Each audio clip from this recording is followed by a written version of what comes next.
একাধিক বিয়েটাকে শুধুমাত্র ছেলে খেলা তামাশা, নিজের শুধুমাত্র মনের খায়েশ পূরণ করার একটা অস্ত্রে পরিণত করে দিনের বিধানকে, শরিয়ার বিধানকে যেন হাস্যকর বিষয় পরিণত না করে। ইদানিং দ্বিতীয় বিয়ে করা নিয়ে অনেক সমালোচনা হচ্ছে, সমাজে এত অসামাজিক কাজ হচ্ছে, তা নিয়ে কোনো সমালোচনা নেই। দ্বিতীয় বিয়ে করা কি ইসলাম পরিপূর্ণ সমর্থন করে কিনা? ভাইরা আমার, এটা জানে না এমন কোনো মুসলমান খুব কম আছে যে ইসলাম একাধিক বিয়ে করাকে, পুরুষের জন্য একাধিক বিয়ে করাকে ইসলাম অনুমোদন দিয়েছে। তবে শর্ত হলো একাধিক বিয়ে করার পর একাধিক স্ত্রীর প্রতি সমতা বজায় রাখার সামর্থ্য সার্বিকভাবে থাকতে হবে। প্রথমত একাধিক স্ত্রী পালার, লালন পালন করার শক্তি সামর্থ্য থাকতে হবে, সার্বিক সামর্থ্য থাকতে হবে। দ্বিতীয়ত, সামর্থ্য থাকলেই হবে না, ইনসাফ করার সামর্থ্য থাকতে হবে। আল্লাহ বলেছেন, ফাইন খিফতুম আল্লাহ তা'দিলু ফাওয়াহিদা, যার এ আশঙ্কা হয় যে না একাধিক স্ত্রী হয়ে গেলে একজনের প্রতি ঝুঁকে যাব, আরেকজনের খবর নেব না, আরেকজনের প্রতি বৈষম্য হয়ে যাবে, জুলুম হয়ে যাবে, ভরণ পোষণ দিতে গিয়ে একজনকে বাড়াই দিবে আরেকজনকে দেব না, এরকম যদি আমার ভিতরে কোনো একটা সাইডে ঝুঁকে পড়ার আশঙ্কা থাকে, বৈষম্য করার আশঙ্কা থাকে, ফাওয়াহিদা, তাহলে তার জন্য একটির বেশি করা তার জন্য জায়েজ নাই। এটা হলো মৌলিক কথা। এরপরে হলো মোটা দাগে যে বিষয়টি আমরা সবাই জানি, সেটা হলো দ্বীনের বিভিন্ন বিষয়গুলোকে হাস্যকর প্রমাণ করবার জন্য, বিতর্কিত করবার জন্য আমাদের অনেকের যেরকম ইম্যাচিউর আচার আচরণ এবং ভূমিকা, এটার যেমন দায় আছে, আবার অত্যন্ত পরিকল্পিতভাবে দ্বীনের বিভিন্ন বিষয়কে সমাজে হেয় করার একটা অপচেষ্টা এদেশে, মুসলমানদের সংখ্যাগরিষ্ঠ যে দেশে, সে দেশে কিছু মানুষ বিভিন্নভাবে করে যাচ্ছে, সেটাও আমরা জানি। এই বাস্তবতা আছে। একটা সময়, আজ থেকে আপনি 30 বছর 40 বছর আগের বাংলাদেশের বাস্তবতা যদি দেখেন, তো একাধিক বিয়ের ঘটনা গ্রামে গঞ্জে শহরে অহরহ হয়েছে। অনেক বড় বড় গুরুত্বপূর্ণ ব্যক্তি, দুনিয়াদার ব্যক্তি, সাধারণ শিক্ষিত মানুষজন, তাদের মধ্যে ব্যাপকভাবে বা অনেক বেশি পরিমাণে ছিল। সেটা নিয়ে সমাজে কোনো উচ্চবাচ্য হয় নাই এবং ব্যর্থ হয়ে সেরকম দেখা যায়নি। এখন একাধিক বিয়ে করে একজন স্ত্রীকে নিয়ে পড়ে থাকা, আরেকজনের খোঁজখবর না নেওয়া, এরকম বৈষম্যমূলক অনাচার যেরকম হচ্ছে, এটা যেমন সত্য, আবার এটাকে কালার করার জন্য তিলরে তাল বানিয়ে রংচং মেখে এটাকে প্রচার করার একটা অপচেষ্টাও আছে।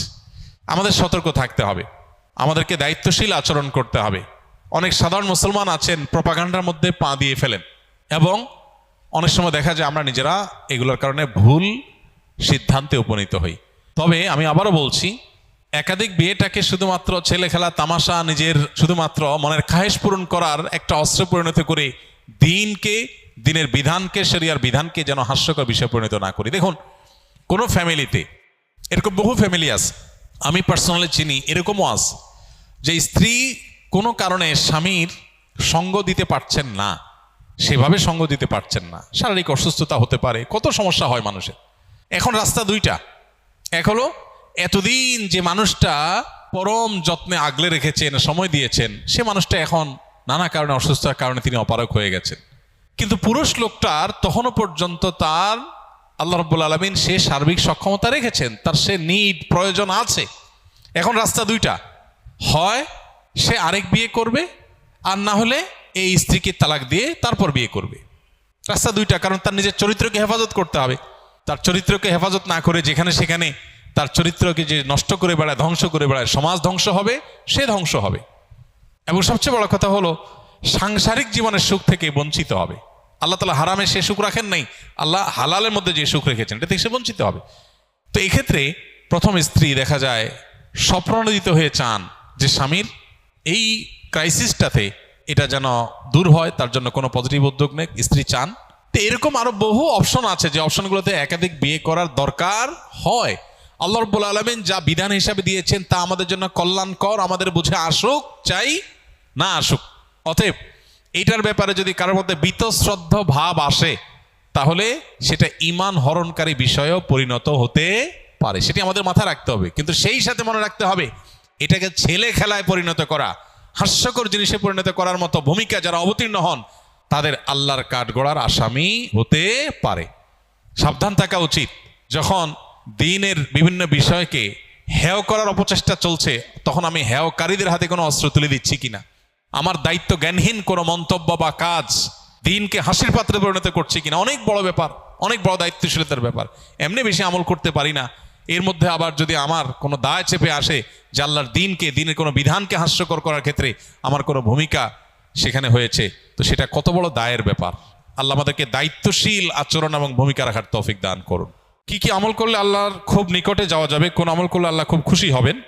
ভাই, যে আমলগুলো করলে আল্লাহর সবচেয়ে নিকটে যাওয়া যাবে, এর মধ্যে সবচেয়ে বড় আমলটা হলো সিজদা।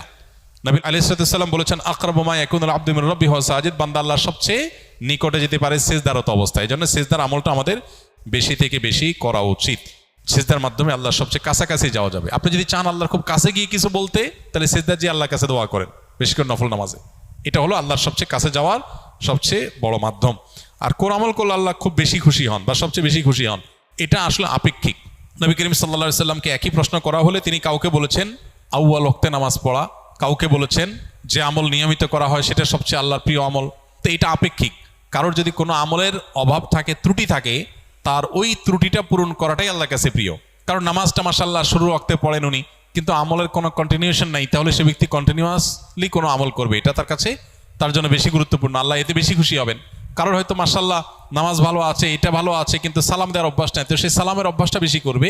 আর এর বাইরে আল্লাহর পছন্দনীয় কাজের তালিকা, এটা নিয়ে আমাদের একটা ভিডিও আছে ইউটিউবে, সেটা দেখতে পারেন। সেখানে আমরা কোরআনে এবং হাদিসে ইন্নাল্লাহা ইউহিব্বু বলে যে সমস্ত, এই শিরোনামে যে সমস্ত আমলের কথা বলা আছে, আল্লাহ তাআলা অমুককে পছন্দ করেন, অমুক কাজ পছন্দ করেন, এই তালিকাটাকে নিয়ে আমরা একটা বক্তব্য দিয়েছি, সেটা ইউটিউবে আছে। সেটা ফলো করলে, অনুসরণ করলে আল্লাহর